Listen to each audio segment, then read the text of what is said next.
하나님의 말씀은 구약성경 예레미야 4장 19절로 마지막 31절까지를 보도록 하겠습니다. 예레미야 4장 19절로 31절 말씀. 슬프고 아프다 내 마음속이 아프고 내 마음이 답답하여 잠잠할 수 없으니 이는 나의 심령 네가 나팔 소리와 전쟁의 경보를 들었음이로다. 패망에 패망이 연속하여 온 땅이 탈취를 당하니 나의 천막은 호련히 파멸되며 나의 휘장은 잠시간에 열파되도다. 내가 저 기호를 보며 나팔 소리 듣기를 어느 때까지 할꼬. 내 백성은 나를 알지 못하는 우준한 자요 지각이 없는 미련한 자식이라. 악을 행하기에는 지각이 있으나 선을 행하기에는 무지하도다. 내가 땅을 본적 혼돈하고 공허하며 하늘들을 우러른적 거기 빛이 없으며 내가 산들을 본적 다 진동하며 작은 산들도 요동하며 내가 본적 사람이 없으며 공중의 새가 다 날아갔으며 내가 본적 좋은 땅이 황무지가 되었으며 그 모든 성읍이 여호와의 앞 그 맹렬한 진노 앞에 무너졌으니 이는 여호와의 말씀에 이 온 땅이 황폐할 것이나 내가 진멸하지는 아니할 것이며 이로 인하여 땅이 슬퍼할 것이며 위의 하늘이 흑암할 것이라. 내가 이미 말하였으며 작정하였고 후회하지 아니하였은즉 또한 돌이키지 아니하리라 하셨음이로다. 기병과 활 쏘는 자의 헌화로 인하여 모든 성읍이 도망하여 수풀에 들어가고 바위 위에 기어오르며 각 성읍이 버림을 당하여 거기 거하는 사람이 없나니 멸망을 당한 자여 네가 어떻게 하려느냐. 내가 붉은 옷을 입고 금장식으로 단장하고 눈을 그려 꾸밀지라도 너의 화장한 것이 헛된 일이라. 연인들이 너를 멸시하여 내 생명을 찾느니라. 내가 소리를 들은즉 여인의 해산하는 소리 같고 초산하는 자의 고통하는 소리 같으니 이런 딸 시온의 소리라. 그가 헐떡이며 그 손을 펴고 이르기를 내게 화 있도다. 살육하는 자를 인하여 나의 심령이 피곤하도다 하는도다. 아멘. 오늘 저는 예레미야 4장 9절로 19절로 31절을 본문으로 하나님을 알지 못하는 하나님의 백성이란 제목으로 말씀을 전하고자 합니다. 오늘 본문 예레미야 4장 19절 보면 예레미야의 탄식으로 시작합니다. 그런데 그 말씀을 계속해서 읽어보면 하나님의 탄식으로 이어진 것을 볼 수 있습니다. 이것을 어떻게 이해하면 좋을까요? 예레미야는 이스라엘 백성들의 타락과 불순종과 우상 숭배를 보면서 탄식합니다. 그리고 이로 말미암아 하나님이 쓰시는 심판의 막대기인 바벨론 군대에 의하여서 이스라엘 백성들, 남한국 유다 백성들이 멸망당할 것을 내다보면서 말로도 할 수 없는 괴로움과 슬픔과 탄식에 빠집니다. 그런데 바로 바벨론 예레미야 자신과 똑같은 동일한 심정을 가진 하나님의 탄식 소리를 그가 듣게 됩니다. 하나님은 말씀하십니다. 내 백성은 나를 알지 못하는 어리석은 자요 지각 없는 미련한 자식과 같다라고 말합니다. 여기 하나님께서 내 백성이 나를 모른다 했는데 바로 하나님을 안다는 것은 무엇일까요? 그것은 어떠한 신학 교재에 나오는 하나님은 어떤 분이시다라는 그러한 정리된 것을 우리가 배우고 머릿속에 기억하는 정보의 개념이 아니라 바로 그 하나님을 온전히 만나고 체험하고 그리고 그 하나님을 사랑한다는 말입니다. 하나님을 안다는 이 히브리어 단어는 하나님을 사랑한다는 것입니다. 여러분, 우리가 누구를 사랑하면 정말 그 내 사랑하는 사람을 기쁘게 해주고 싶은 마음이 있습니다. 상대방의 내가 사랑하는 사람의 말을 다 받아들입니다. 왜 우리가 나중에 내가 사랑한다고 하는 사람의 말을 듣지 않는가? 그것은 사랑이 식어졌기 때문인 것입니다. 진정 하나님을 바라본다는 것은 하나님을 사랑하는 것이고 내가 사랑하는 그 하나님을 기쁘시게 하는 것이 바로 하나님을 아는 것입니다. 그런데 이스라엘 백성들은 하나님이 기뻐하시는 일, 선을 버리고 하나님이 미워하시는 악을 행하는 데 열심을 다했던 것입니다. 이 모습을 보면서 하나님께서 탄식하십니다. 왜 하나님이 탄식하시는가? 그들은 다름 아닌 하나님의 백성이요 하나님의 자녀이기 때문입니다. 세상에 자기 자식이 미련하게 악을 추구하다가 무너진 것을 보면서 그렇게 기뻐하는 부모가 어디 있겠습니까? 자식들은 부모의 말을 듣지 않고 자기 고집대로 달려가다가 무너집니다. 그런데 이것을 바라보는 부모의 심정은 너무나도 고통스럽고 피눈물을 쏟는 것입니다. 이것이 바로 우리 하나님의 마음이라고 이야기합니다. 이에 대하여 하나님의 반응은 무엇인가? 그들의 죄악을 결코 눈 감지 아니하고 그들에 대하여 철두철미하게 심판합니다. 우리는 이 부분을 볼 때 하나님은 공의의 하나님이시기 때문에 그렇게 하는 것이라고 말합니다. 예, 맞습니다. 그러나 여러분, 동시에 하나님은 사랑의 하나님이시기 때문에 이스라엘 백성들에 대하여 혹독한 심판을 내리는 것입니다. 아니, 목사님, 어떻게 사랑의 하나님이 혹독하게 심판을 내리실 수 있다는 것입니까? 여러분 한번 생각해 보십시오. 하나님께서 왜 타락하고 불순종한 죽음의 길로 달려가는 이스라엘 백성들에게 그토록 혹독한 심판을 내리시는가?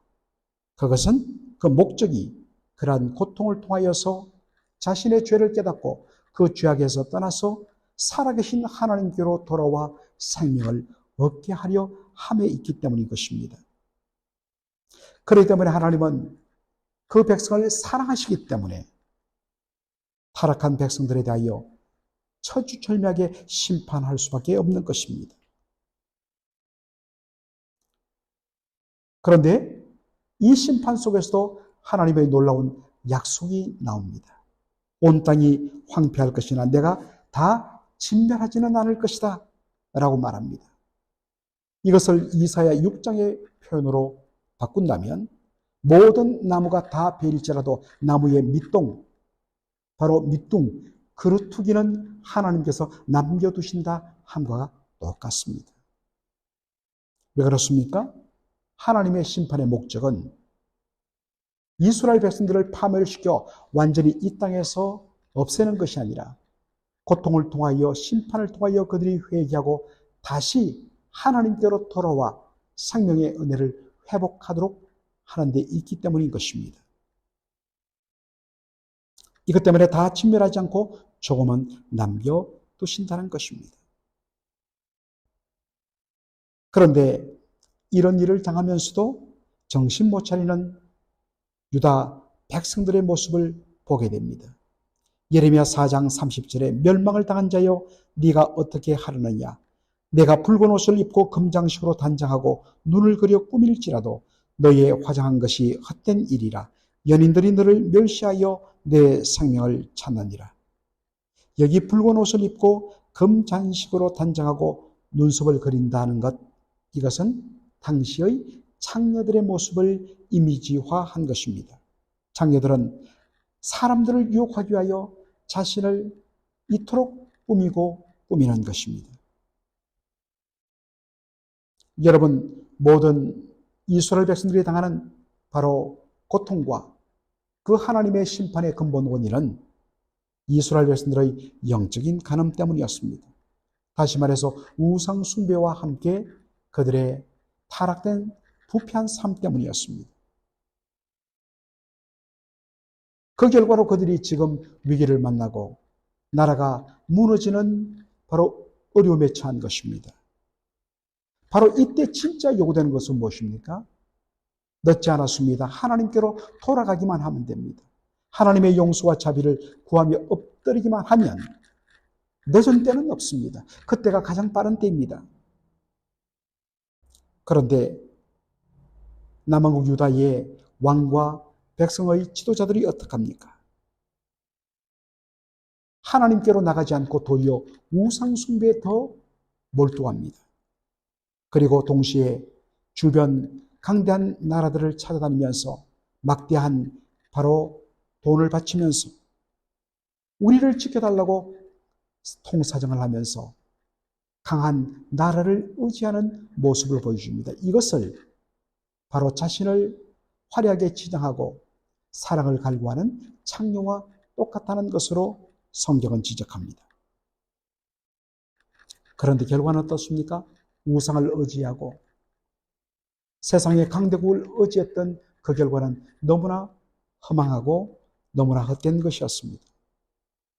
그들이 그토록 사모하며 의지하던 연인들로 표현되는 강대국들, 그들은 도리어 그 참을 통하여서 바로 남한국 유다를 멸시하고 조롱하고 오히려 짓밟으려 했습니다. 31절 보면 남한국 유다 백성들의 울부짖는 소리를 무엇에 빗댑니까? 여인의 해산하는 소리 같고 초산, 처음 아이를 낳는 자의 고통하는 소리와 같다라고 표현하고 있습니다. 그런데 이 말씀을 조금 더 정확하게 원어적인 뉘앙스로 번역하자면 이렇습니다. 그토록 죽을 고생해서 아이를 낳았는데 낳고 보니까 아이가 이미 뱃속에서 죽어 있더라라는 것입니다. 인간적인 잔머리로 문제를 넘기려는 것은 분명 죽을 고생하며 수고했는데 거기에는 그 어떤 열매도 없다는 것입니다. 오늘날도 우리는 이와 같은 어리석음을 반복하는 경우를 우리 스스로도 인정하게 됩니다. 문제를 만났을 때 먼저 하나님께 나가서 엎드려야 합니다. 그리고 성령께서 책망하시며 말씀을 통하여 보여주시는 그 자신의 죄악들, 말씀의 거울에 비친 죄악들에 대하여 애통하며 아파하며 오직인 결단으로 그 악한 길에서 떠나는 회개에 합당한 삶의 열매를 맺어야 합니다. 그것이 하나님을 만나는 길이고 하나님의 은혜와 사랑을 회복하는 길입니다. 그런데 어떻습니까? 많은 사람들이 문제를 만났을 때 하나님께 나가 엎드리기보다도 자신의 머리로 자신의 꾀로 그것을 풀려하고 사람에게 호소하는 일을 먼저 합니다. 그런데 그렇게 하면 할수록 문제는 더 꼬이고 더 어려워진다는 사실입니다. 문제를 만났을 때 하나님 앞에 나가십시오. 그리고 말씀의 거울을 통하여 자신이 얼마나 하나님 기뻐하는 길에서 멀어졌는지를 발견하고 다시 그 첫사랑의 자리로 돌아가려고 몸부림치는 저와 여러분의 삶이 되기를 주의 이름으로 축원합니다. 아멘. 살아계신 우리 아버지 하나님, 오늘 예레미야 4장 19절로 31절의 말씀을 통하여서 정말 타락하고 멸망 가운데 빠져가는 이스라엘 백성들을 향하신 하나님의 그 탄식과 애통하는 소리를 오늘 저희들이 듣게 되었습니다. 아버지 하나님, 우리가 과연 우리는 저 타락한 유다 백성들보다 더 나은가? 그렇지 않습니다. 우리도 얼마나 하나님의 마음을 기쁘게 하는 것보다는 시원케 해드리는 것보다는 내 욕심을 따라 하나님의 마음을 아프게 하고 탄식하게 만드는지 주여 그 악한 길에서 떠나게 하여 주옵소서. 우리의 깨와 우리의 지혜를 가지고 요리조리 피하지 말게 하시고 정면으로 하나님 앞에 엎드리고 하나님께로 돌아서는 저희들의 삶 되게 하여 주시옵소서. 예수님의 이름으로 기도합나이다. 아멘.